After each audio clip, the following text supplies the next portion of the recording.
not get any more generic. Like, it's really cringe. It's difficult to read in some parts. It's super shallow. There's no depth. There's nothing unique about it. Yeah, just super generic. Sounds like everyone else. Go in further and it wrote this. This content about energetic boosters and recovery aids, well, everything is super surface level. There's no depth. There's no purchasing details. There's nothing in there for conversions or engagement. As we look at the second one, after a good run, your body needs to recover, and that's non-negotiable. Our recovery aids features ingredients just branch chain amino acids and glutamine, which are essential for muscle repair and growth. Unlike standard supplements, ours provide a higher dosage of critical nutrients to accelerate your recovery, etc. Notice here that whatever I put in my prompts, ChatGPT just kind of generically touches on it. It just kind of fulfills the mechanical aspects of the prompts, and by that I mean I said like, okay, right, for conversion, mention these things, okay, cover these key points, and it does fulfill that requirement. It mentions those things, but it doesn't understand how to get a conversion. It doesn't go into depth. It doesn't provide examples.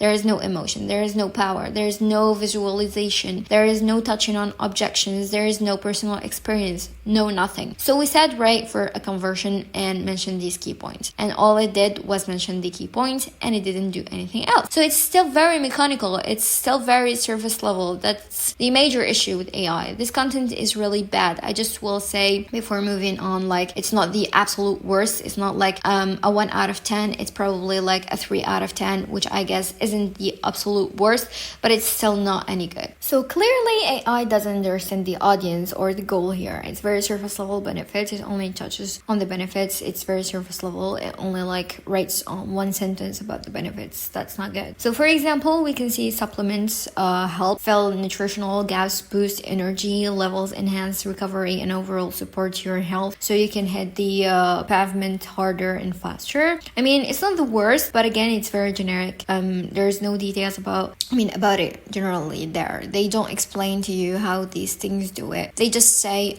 this fill your nutritional gaps and boost your energy levels. There is no proof. There is no science behind it. There is no comparison. There is nothing. It's just genetic. It sounds like every other running content brand out there. The tone is way off. I don't think this sounds conversational, or I don't think it sounds like a running expert or nutrition expert at all. There's only minimal things here for beginners, and that's very generic and cringe at times. Hey there, running enthusiasts and newcomers alike. How is this article tailored for a beginner audience? It's not. It's just not. Let's check out this prompt. This prompt for making amazing ChatGPT content with 3.5. I mean, look at all these things. This rubric. All of these different adjectives like original, punchy, and engaging content.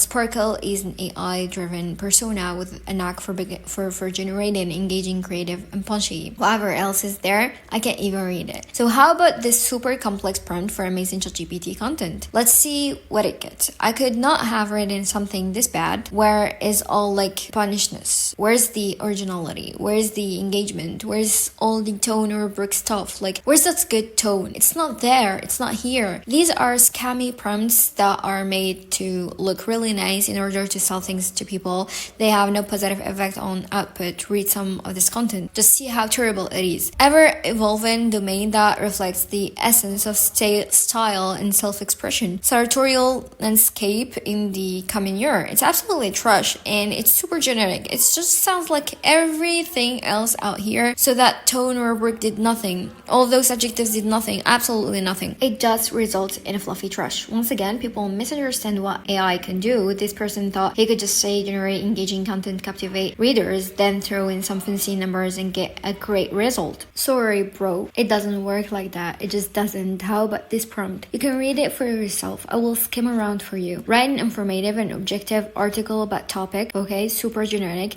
To make your article informative, engaging, be sure to discuss trade-offs, okay? Explore challenges. Your article should also highlight the importance of considering the impact when asking decisions. Wow, super complex instructions here. Finally, your article should be written in an informative and objective, let's say, tone. Make sure to include the relevant keywords provided by the user and tailor the article to their interests and needs. I brought a breath even reading this thing. It's going to create an amazing article, I bet. There's going to be a comprehensive objective analysis. There's going to be exploring trade-offs, exploring challenges, going to be tailored to their interests and needs. I can't wait to see this amazing article. Thank you, Mr. Influencer. Influencers love these types of prompts because they look amazing. It sounds professional. It includes tons of juicy instructions, and it's emotionally powerful to the reader because it makes them think the AI is about to do all the hard work. And what I mean by that is, if you want to create an in-depth and helpful article for readers, well, then you need to provide comprehensive analysis. You need to explore the challenges, you need to explore the trade-offs, you need to tailor it to the interests and needs of your audience. You need to do a lot of thinking here, and it's difficult. Writing is hard fucking work. Man, I mean, I've been doing it for 10 years. I want to quit every day. It's not easy. I mean, these prompts make people think that all of that hard work that they don't want to do is about to be done by ChatGPT because they use this prompt, and that's what gets them so hyped up about using them. Well, let's see the amazing article. It's really bad. The landscape of search engine optimization is undergoing a significant transformation due to the rise of AI technologies, including tools like ChatGPT and platforms such as Server, are making a revolution. Okay, the role of AI is becoming an indispensable tool in the SEO toolkit. Okay, it's cringe. It can analyze vast amount of data, recognize. Okay, I will say this, it's not the worst. There's not like tons of fluff. There's not hard to read sentences. There is not a ton of cringe. So it's not like a 1 out of 10. It's not like the fashion content we just saw. But remember, the prompt that we put in: explore the challenges, examine the trade-offs, provide in-depth and objective analysis, tailor it to your audience needs. Where is all that? It's not here. It's just super surface level genetic content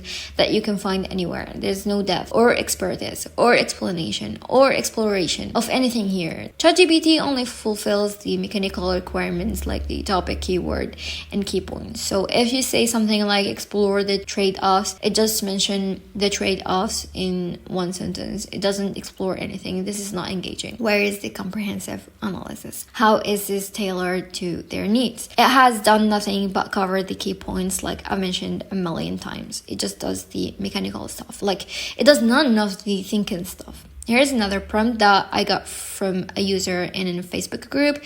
This person said that Talent GPT would act as a let's say meteorologist, would tip the scales of the algorithm to produce a high quality, accurate piece of content with expertise from that industry. Now I will say that I don't think this person was scamming. I checked their profile. They seemed like a real person. They had posted a lot of helpful stuff in other groups and on their Facebook wall. So I don't think this was like, somebody with insidious.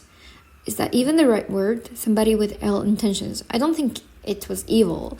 And I'm just mentioning that because I want you to kind of like practice good judgment and think for yourself when you're looking at prompts that you see online, especially Facebook and YouTube. Just check out who the person is and think about what are like the underlying mechanism, I say, behind them recommending it. Like, do they have a product that they are trying to sell you? Does the product seem like super hype? And again, I'm the same. I have a course. I'm about to have a YouTube channel. I have products. I have training services. You have to be skeptical of me as well. And you have to really dig in and see, like, does this person know what they're talking about? Do other people trust this person? Test out the prompts that they give you and use the skills that I teach you in this course to evaluate the output of the content, because a lot of people were using prompts like this, generating content for themselves and being like, hey, this is really good. Well, this stuff is not good. You're about to see. So act as a meteorologist with 20 years of experience. Hey, I cannot do this. I'm just saying it now. Write me 1,500 word article about rainfall changes in the UK over the last 10 years.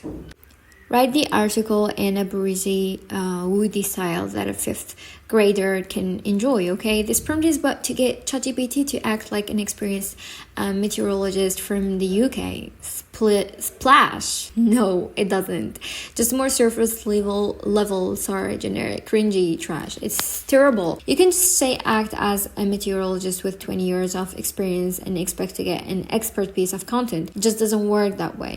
A meteorologist with 2 decades of experience would use their personal experiences. They would provide more details. Maybe they would mention mention case studies. They could provide in-depth analysis. They would do a lot of things. They wouldn't write this generic surface level trash. I don't know exactly what a meteorologist would say, but I know that they wouldn't say this. I know they wouldn't say this. The problem here is that these prompts assume that GPT, it cannot. It requires thinking to be able to provide comprehensive analysis, explore challenges, or consider the impact of things. This person is essentially telling an LLM text generator to give its opinion on something like it's a journalist. No dice. That doesn't not work. Simply, the following guru hacks don't work. Using personas like act like a meteorologist, one-click prompts, genetic writing instructions like high converting, super complex prompts with fancy numbers, complex adjectives like brusqueness and perplexity, they do not work. Telling AI to rate for an audience also does not work. So survey says no. AI cannot think. You must be the one that instructs it brick by brick. How to do these things through outline and prompting. We will cover that in the course here. Here's what those one-click prompts get you. This is an article Ahrefs review that was written using an influencer prompt that I found on YouTube. Notice that it's very generic, it's very surface level. It's just full of facts and information. There's no personal experience, there's no power or emotion, there's nothing. This is terrible. Nobody wants to read this. Nobody wants to buy using this. And it's not helpful at all. Imagine you want to buy this tool. You come to this article. Does this provide any guidance on buying the tool for you? Does it help you at all? No. It's just generic surface level AI content. Here's what you get when you take it to the next level. With AI, you can get personality, uniqueness, benefits, experience, recommendations, power, emotion, and real usefulness. You can get these things with AI if you approach AI the right way. Once you understand that AI cannot do the thinking and that you need to do the thinking, your content will get too much better. Notice that there's some humor here. There's benefits, there's personal experience, there's recommendation, there's actual useful content. Like if you're trying to buy this tool, this content at least provides useful information that guides you to purchasing the tool. And you can get this with AI if you just learn the skills that are in this course. And it's not perfect. It's not like a 10 out of 10. It's not even like a 9.5 out of 10, but it's somewhere like 7.5 or maybe 8 out of 10. And I got this relatively quickly. So the number one thing I want you to take away from this course is you need to understand the topic and what good content if you want good results. AI is not just going to do everything for you. I'm going to teach you all the skills you need to use AI the right way in this course. That includes how to write in the proper tone, how to make content readable and engaging, how to add value over your competitors, how to research your topic the right way, how to meet search intent properly, how to write helpful content readers love, and how to humanize AI content. That's enough trash talking AI for one day. Let's move into actually how to write good content. I'll see you in the next video. Bye bye. Don't miss it. Free guide inside the link.